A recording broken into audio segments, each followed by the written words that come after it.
Assalamualaikum warahmatullahi wabarakatuh. Alhamdulillahi rabbil alamin. Wassalatu wassalamu ala asrafil anbiya'i wal mursalin sayyidina Muhammadin wa ala alihi wa sahbihi ajma'in.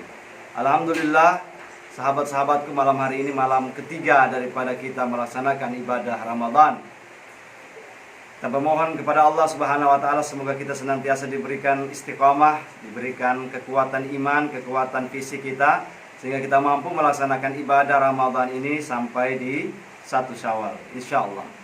Di kesempatan kultum malam ketiga ini saya ingin menyampaikan beberapa hal masih berkaitan tentang puasa. Dalam Al-Quran Allah Subhanahu wa taala berfirman yang menjadi pijakan kita dalam melaksanakan ibadah Ramadan. A'udzubillahi minasyaitonirrajim. Bismillahirrahmanirrahim. Ya ayyuhalladzina amanu kutiba alaikumussyam kama kutiba alal ladzina min qablikum la'allakum tattaqun. Wahai orang-orang yang beriman, telah diwajibkan atas kamu berpuasa.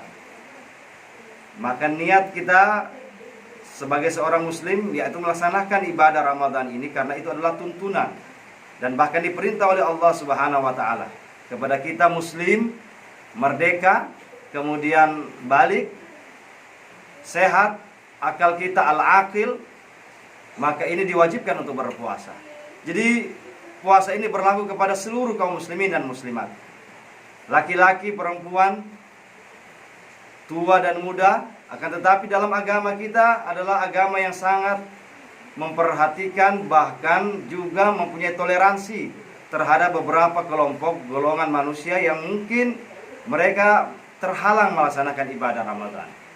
Maka secara fikih Islam mengajarkan kepada kita ada 4 golongan yang mereka itu tidak diwajibkan untuk berpuasa di bulan Ramadan. Bagaimana tata caranya? Berdasarkan Al-Quran. Antara lain yang pertama yaitu boleh, bahkan wajib meninggalkan puasa dan wajib mengqadha puasa itu, atau mengqadha atau mengganti puasa. Jadi bagi mereka 2 golongan ini, apabila mereka mendapatkan keadaan seperti ini, maka mereka wajib meninggalkan puasa. Artinya tidak boleh berpuasa, bahkan berdosa apabila mereka berpuasa. Pertama itu yakni al-hamil, al-haid, bukan al-hamil, mohon maaf, al-haid, orang-orang wanita-wanita yang haid. Kemudian wanita nifas. Wanita nifas itu wanita yang melahirkan kemudian mengeluarkan darah nifas beberapa hari. Mereka ini bahkan tidak boleh berpuasa. Karena orang berpuasa itu adalah orang-orang yang bersih tentunya dari darah seperti itu. Maka bagi wanita haid dan wanita nifas wajib meninggalkan puasa, akan tetapi wajib mengqadha atau mengganti puasa itu. Siti Aisyah istri Rasulullah sallallahu alaihi wasallam menjelaskan, nahnu na'mur bi qada'is shaum wa la na'mur bi qada'is shalah.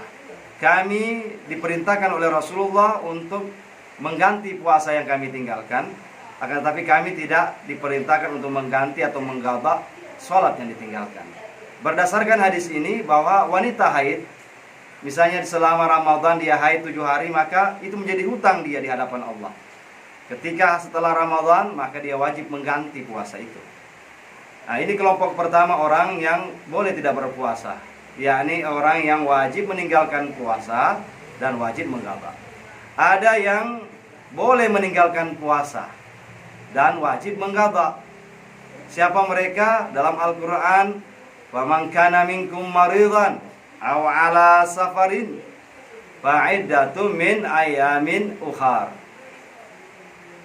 Faman kana minkum maridan, kalau kamu dalam keadaan marid, sakit, aw ala safarin, atau kamu dalam perjalanan atau safir,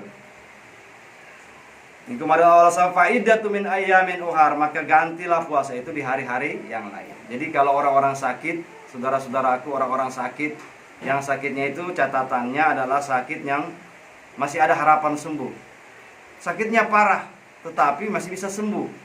Misalnya penyakit mah, dia setiap puasa dia mah, tetapi kata dokter penyakitnya ini bisa sembuh, maka dia boleh meninggalkan puasa di bulan Ramadan, akan tetapi dia wajib mengqadha.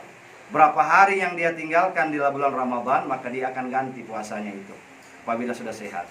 Begitu juga orang safar, orang dalam perjalanan perjalanannya perjalanan yang ada ukurannya, kemudian perjalanannya bukan perjalanan maksiat, mereka boleh meninggalkan puasa, akan tetapi dengan catatan tetap diganti.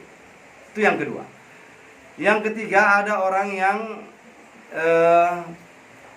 boleh meninggalkan puasa tetapi tidak mengqadha, mereka cukup bayar fidyah saja. Siapa mereka? Wa 'alal ladzina yutiqunahu fidyatun ta'amu miskin. Dalam Al-Qur'an, wa 'alal ladzina yutiqunahu fidyatun ta'amu miskin. Bagi orang-orang yang susah, sudah berat untuk melaksanakan puasa. Siapa mereka itu? Pertama, orang-orang tua, para lanjut usia yang sudah tua, umur 80 tahun, 90 tahun, yang mereka tidak mampu lagi berpuasa. Kemudian mereka lemah badannya kalau berpuasa, maka mereka ini boleh meninggalkan puasa. Akan tetapi diganti dengan membayar fidyah. Membayar fidyah. Insya Allah di kesempatan lain akan kita jelaskan tentang takaran-takaran fidyah itu. Jadi bagi lanjut usia, para lansia. Kemudian yang kedua, siapa mereka? Yaitu orang-orang yang sakit. Sakitnya itu sudah permanen, sakit yang memang tidak ada harapan sembuh. Misalnya orang yang kena stroke, maka ini orang-orang yang begini, mereka tidak lagi berpuasa, akan tetapi mereka menggantinya dengan fidyah. Yang keempat adalah golongan kelompok yang boleh meninggalkan puasa, tetapi cara penggantiannya ini masih ikhtilaf. Masih ada perselisihan di antara ulama mazhab bagaimana cara menggantinya. Ya, insya Allah siapa mereka? Yaitu pertama al-hamil, orang hamil, wal murdi, wanita-wanita menyusui. Insya Allah di kesempatan lain kita akan jelaskan lagi siapa-siapa mereka dan bagaimana tata cara mengeluarkan fidyah. Demikian kultum kita pada hari ini, hari ketiga. Semoga bermanfaat. Wallahu a'lam, wabillahi taufik. Wassalamualaikum warahmatullahi wabarakatuh.